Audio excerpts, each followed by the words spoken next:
tell you what, dogs keep you in shape. I don't even have to go to the gym, you know?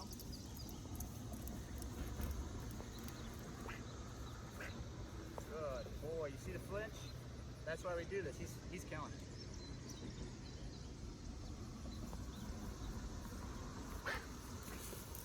Nope. Now, I wonder what cue he took. Was it this? When I grabbed the leash? Maybe. So I repeated. That was an honest mistake. He thought I was recalling. The good news on his part, if he doesn't understand what's coming out of my mouth when I say the word come, I tap on the beep just about a second later, and that reassures him that that's right. And that tells me, because I know he knows that without a doubt. Every dog learns that first. Then if he doesn't move, now I know it's attitude, right? On top of that, I can read when it's attitude. But that beep is something that he understands fully, which is the saving grace. Because if he's trying, I don't want to give him stim. If he's trying, I can give that beep, right? Heel. Ah, good. See? Right there. Good boy. Good boy.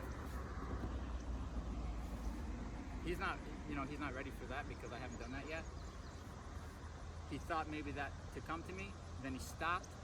And in the future, if I hit beep, that tells him, yep, you were right.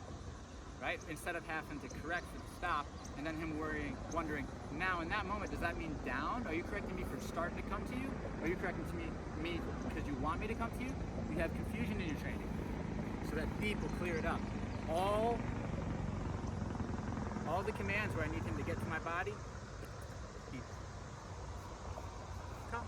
Good boy, bud. Heel. That's nice. Such a good attitude. I love it. He enjoys being out here.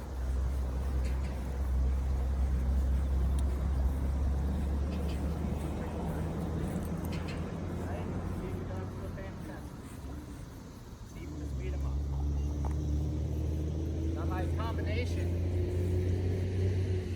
I'll wait for the truck to go by.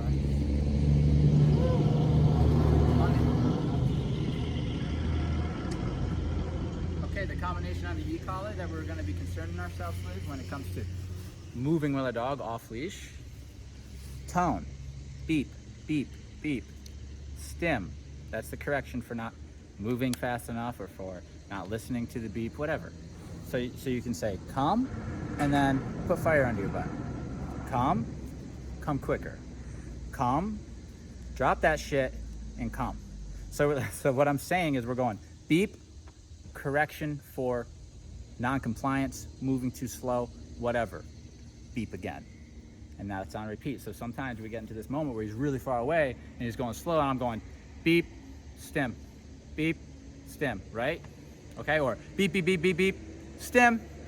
So think of this as saying come to him every time, and that's pressure for him because that's pressure to do the right thing because he knows if he doesn't, there's a correction coming. Okay, good boy. Now, with that being said, there's numbers on here. The intensity is able to be changed at any time. So if I'm giving him a 10, that's super mild. Put this on your own skin and feel a 10. You're gonna laugh at how mild it is. You're gonna barely feel it. But if he feels it, I can talk to him. I can say, come on, bud, let's go. Just beep and come on, let's go. That's totally fine. But if I do that and he goes, nah, I'd rather not, and heads in the other direction or just lays down or something, resistant, then I can hit him on something higher, something firmer. Punishment for giving me an attitude, for going against the authority, and then beep, just to clarify what I need him to do. Come. Okay? That sounds complicated, but it's not. It's beep, doesn't do what he's supposed to do, correct, beep again. Okay?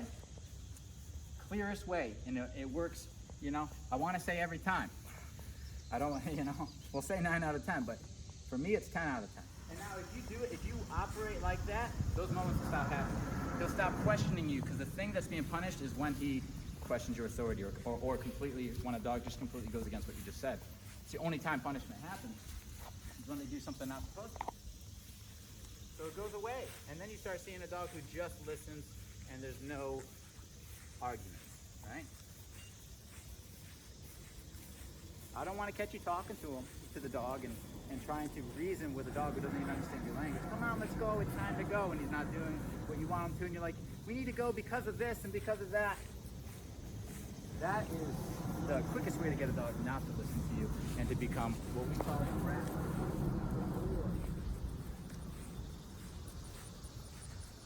It also causes stress and anxiety because they don't understand half the stuff that's coming out of your mouth.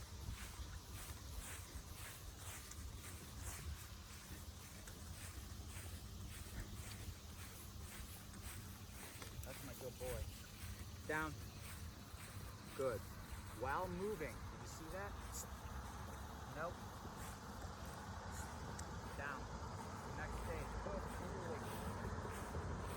Next stage, he has not done this yet. See why I had to do it though? Because I said down, I backed up. Because I'm backing up, it looks like the recall visually, my body does. So he says, oh, maybe it's a recall. I better go. And he gets up, and I said, shh, which means no. And then I gave him stim, and he sped up, as if I better get to that recall faster. This is why I'm doing this work. I'm teaching him that stim only means come to me after a beep or after a come. If I just said shh, or if I just said down, it means relax and hold still. So now he needs to differentiate. So I need to dive into that conversation. This is how I like to do it. I like to do recalls while backing up or in a heel, and then putting them in a down while moving, and my body never stops. It keeps going, okay? This is how they learn. Hey, good job, buddy. Good job. Right. Come. That's good, bud. That's good boy. That's good. Very nice. Good. Just a couple regular ones in there just so he doesn't think that recall now is going to always mean stop. Good boy. Come. Good boy. Good boy. Down. That's stim. Good boy. I put stim in there. Good. At a low number, something he felt, it's a 5. Nothing punishing. Just so he knows that after you do the word down, that stim is reinforcing the stay command, not the recall. Once he gets this, they get it, and it's done.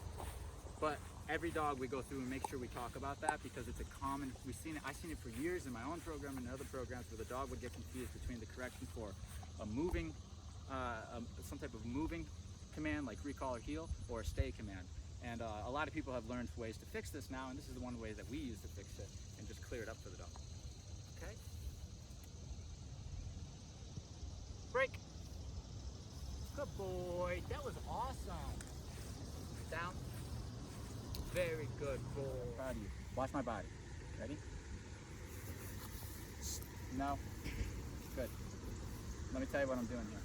I'm teaching him don't just pay attention to my body, because now he's further along, so I'm cutting him off from that. I'm maturing his knowledge a little bit and saying you gotta listen for the word, okay? In the beginning we used heavy body language. I'm starting to fade it off, okay? Boy. Good. Okay, I'm correcting there, not punishing, correcting. All right, he feels the pressure, but it's not punishing because he's trying. These are honest mistakes. He's learning. You'll know when punishment kicks in because the dog's like, hey, stop bothering me, or no, I'm not gonna down, I'm gonna go over there. See, this is the difference, right? Good. Now watch, keep watching. This is how I clean things up for the dog. Good. He's like, man, maybe that doesn't mean anything. Good. Come. Good. It has to be the word too. Okay? His owner could be doing a online Pilates class and have him on place, and we don't want him following her. He's over there watching all of her body moves, laying down, sitting up, getting on place, spinning. Yeah, he needs to know that when I'm interacting with you too, so that's the next thing. You know, I can put him in down, then do all these movements and correct if he gets up, and then say his name, he looks at me, and then say come. If I say your name, that means I'm interacting with you. If I'm not, then none of these moves are for you. So that's another way to do that, and we'll try that right now. And I'm proud of my boy because he's really learning a lot in a fast rate. Down. That's a good boy, okay? So now I'm gonna take my backpack off so I don't get this long line wrapped up. And I'm gonna move around a lot. And I'm hoping, I mean, he probably already assumes because of all the work we've already done, but we need our dogs to know that nothing I'm doing right now is interacting with him unless I say his name or unless I go into a command word. Don't even worry about what I'm doing right now.